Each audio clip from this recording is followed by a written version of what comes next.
Hi guys, it's Natalie here today. I wanted to show you some tags that I have made mainly sort of with my dies rather than with my stamps. I thought I would just challenge myself to something a little bit different, and I'm making these tags. There's some seasonal tags, there's some holiday based tags, they're Christmassy, but of course you can use these techniques for lots of different themes. So I started off with my classic tag to die, and I cut that first out of just plain white cardstock as you saw me do there at the beginning.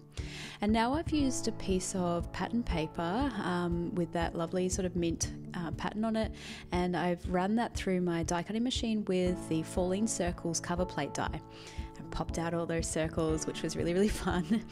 And then I'm going to take that same tag die that I used the first time and line it up where I want it to go over the top of those falling circles, and then cut that shape out as well.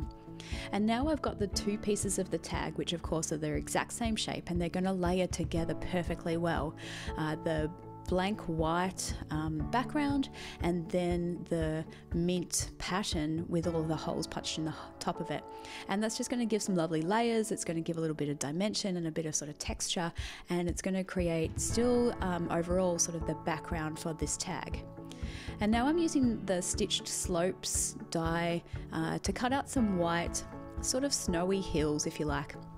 And maybe, you know, I could have done that a couple of times and made some different sort of layers down there at the bottom, but on this occasion I'm just sticking with the one, and I'm going to sort of build up this sort of little village scene here on my tag. So then I took the cover plate die, the Warm Winter Scene cover plate die, and I first cut it out with that red pattern paper, and now again with this green, which is actually just a plain coloured green paper. And I'm going to use the trees in the green paper, and then the houses in the red paper, you know, sort of those more traditionally type of Christmas colours to build up this scene. But of course you could use any different kind of colours, and you could use different kinds of colours, you know, like red houses and yellow houses and blue houses, you know, maybe make a rainbow. This is the beauty of using dies, is that all it takes is your pattern paper, and you can just cut out 1,000 different variations, and you can mix and match, and you can customize these sorts of projects however you would like.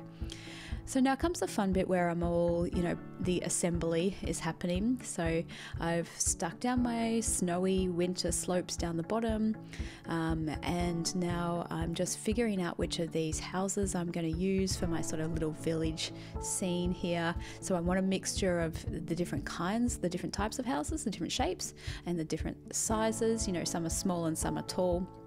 And I'm just popping out all of the windows, which then I sort of changed my mind on. Like, I thought I wanted the holes in the houses, if you like, but then I decided that actually I'd like something on the back of them to make it look like there was sort of light shining out of each of the houses. And, you know, any excuse to use some glitter, especially when it comes to Christmas projects, I am all for. My only problem was I chose this glitter tape, which I had on standby, but it was really difficult to sort of glue down because it wanted to sort of peel off, because it's more of a plasticky type of material. So every time I glued it down, I had to then stick it under my acrylic block just to weight it down while the glue held it into place. So it did get a little bit fiddly, and maybe it would be a much better option if you wanted to back it with some glitter paper rather than glitter adhesive tape. So that was one of my hints from this video. You know, you live and you learn. It's all learning. And now I'm just going to build up that scene. You know, the one thing that I thought was in my favour with then using the glitter tape was that when it came to this step, I could just peel the backing off that tape, and then they would stick straight down onto my project. But clearly peeling off that backing plastic became way more fiddly than I was anticipating. But we got there in the end.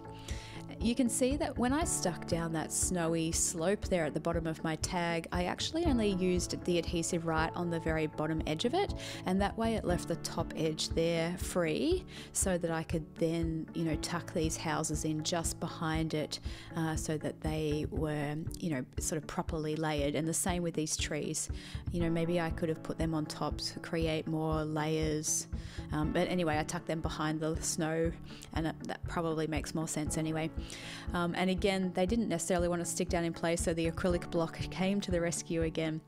And I like, this is probably my favorite part of any project, is when it comes to the actual assembly and when I'm committing things down and where I'm happy where things are placed and sort of finally gluing everything where they should be. I decided that I should finish off my tag with a bit of a sentiment, so I have gone ahead and stamped this sentiment, and likewise I had already previously stamped these sort of little holiday lights. Both that holiday lights and the stamped sentiment are from the Neat and Tangled release that we put out with Simon Says Stamp.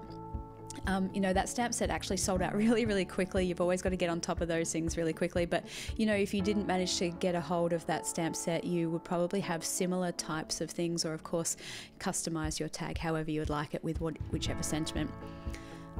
I'm finishing off those Christmas lights with some clear Nuvo drops over the top to add a lot of shine and, again, sort of dimension.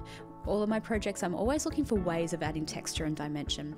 Here was just another variation of the tag with a more neutral colour scheme, which I thought was really fun as well, but you can choose whichever way you would like to do these projects, and I hope you do give it a go.